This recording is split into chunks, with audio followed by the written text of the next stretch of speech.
A true alpha male would have never allowed his wife on camera like this.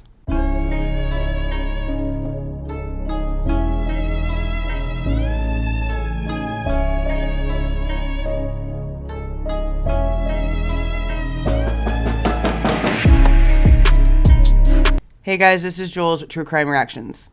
Disclaimer. Everything stated in this video is my opinion and my opinion only. And just like everything else in these cases we discuss here on this channel, everything is alleged. So as you guys know, yesterday was the 2-year mark of the Idaho student murders, when Kaylee and Maddie and Xana and Ethan were killed in the middle of the night, and the story remains an actual mystery because we've been lied to about everything that we have been told, the same way that we found out we were lied to about everything that we were told about the Delphi case. A few people left comments asking if I had seen an interview that the Goncalveses had just did, and said that they felt like something was wrong with Kristi in this interview, and damn if they were not correct.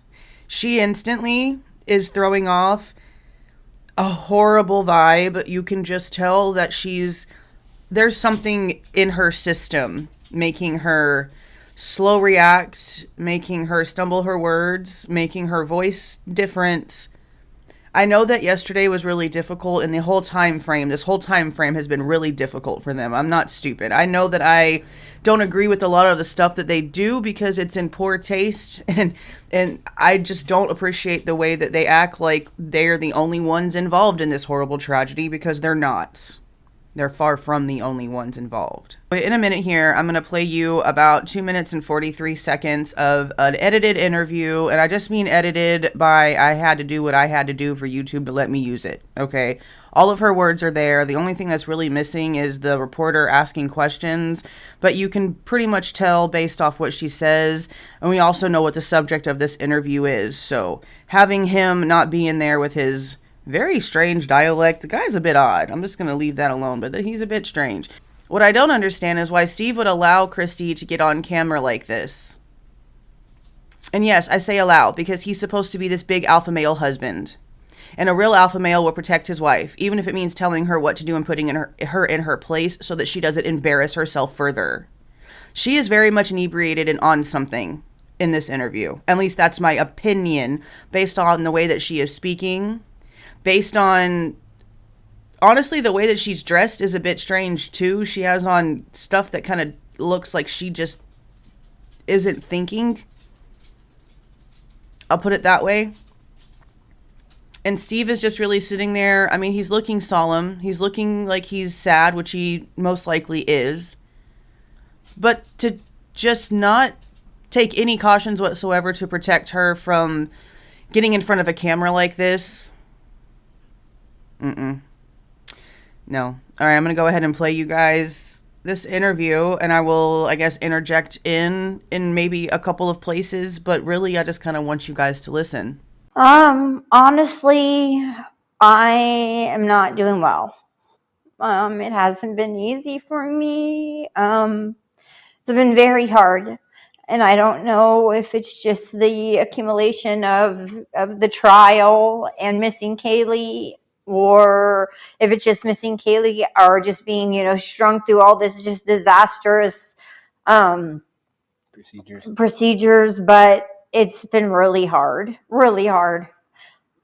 I've been missing her just so much, just dying to hear her voice, just, to walk in the door. Just constantly looking at pictures, constantly looking at, I found some baby pictures of her. I'm pretty positive that y'all could understand exactly where I'm coming from the second that she started speaking. It's more than emotion here. There's something else here, and I stand by my sentiment. Steve should have never allowed her in front of a camera like that. He, as her husband, is supposed to have her best interest at heart, and this wasn't it. I think it's gone on way too long. But I do think that if we had Judge Hippler from the beginning, I think we'd be way ahead of the game at this point. So I don't really think that it's his fault. I think that in Lathall County, we were just spinning in circles. I think we were literally just treading water. We weren't getting anywhere. I mean, I agree with that. I've made that sentiment, and several people in my comments have made that sentiment. And it feels like moving over here with Judge Hippler is going to get things going faster. I mean, it wasn't until they switched over to Boise that the defense team started talking about possibly reinstating Bryan Kohberger's right to a speedy trial and resetting the time frame. So we heard arguments from the defense saying that the suspect has anxiety and fear, Yes. not knowing how he's going to go. Do you believe that the death penalty should stay on the table? 100%. And I agree, because even though, like I've said millions of times at this point, even though I have severe issues with the person that they are claiming did this actually being the one who did it, this is a DP case. 4 lives were taken. Whoever was capable of this does not deserve to continue to breathe. I don't care. They don't deserve 3 hots and a cot and the ability to acclimate. All right? DP. No ifs, ands, or buts about it. I thought it was absolutely ridiculous. Say we have the right person here, and he is tried and he is convicted. Did my daughter know the way she was going to go?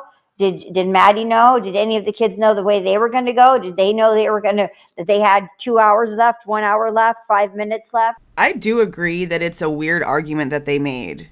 If you have somebody that's guilty, then no one cares about their stupid anxiety. No one cares that they're worried about how they're going to go. No one's going to give a damn. If they know the person's guilty, they're going to get what they deserve to get. It's just that simple.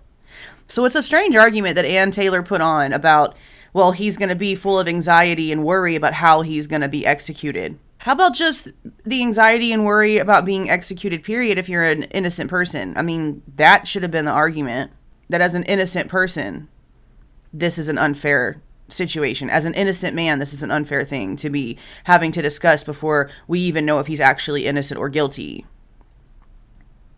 So I agree, because you're sitting there like expecting the parents to what? Have sympathy for him? At this point, they think that he's the guy. None of them are coming out and saying otherwise. They all must be on the same train of thoughts. So this argument was strange, and it did not do Ann's team any favors whatsoever.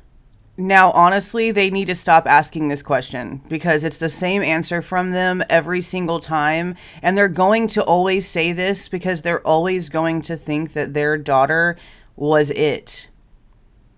They're always going to believe that there was just something so special about Kaylee that it could only be this one thing that got her life taken from her. What would be the motive? I think if you want to make an impact, if you want to make a brutal, raw statement and try to get people's attention because nobody pays attention to you, those 4 beautiful people would make a heck of a statement.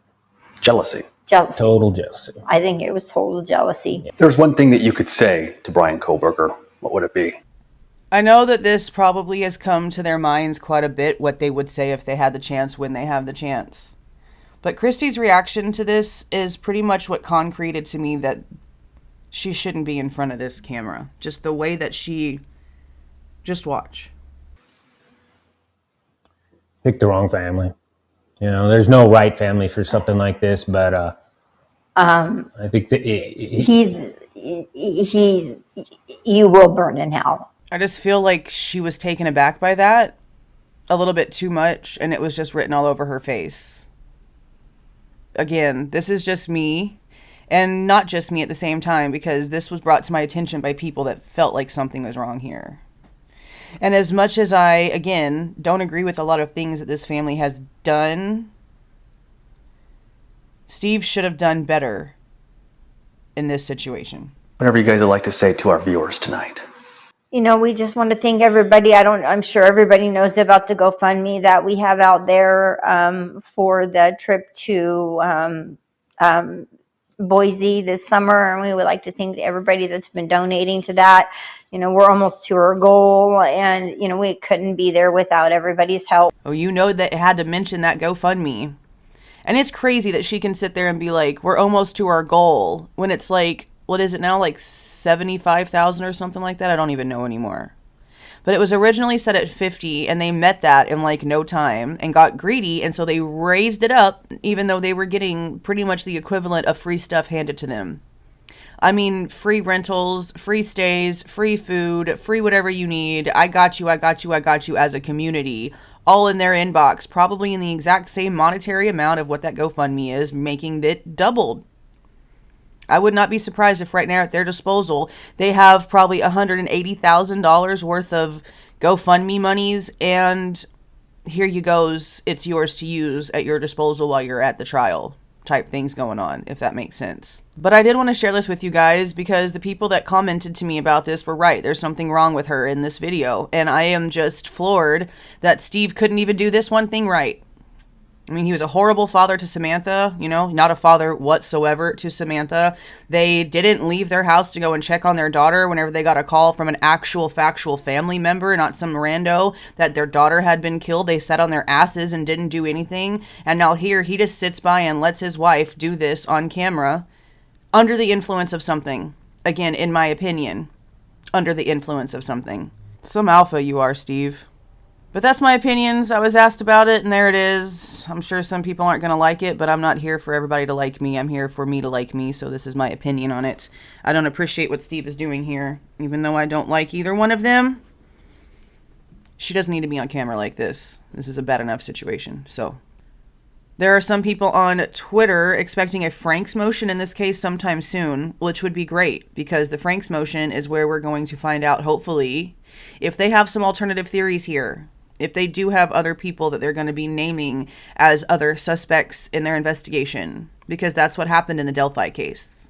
Richard Allen's defense team took the discovery, took the interviews, took the interrogations, took all the reports that were given to them by the state, and put the Franks motion together based off of fact.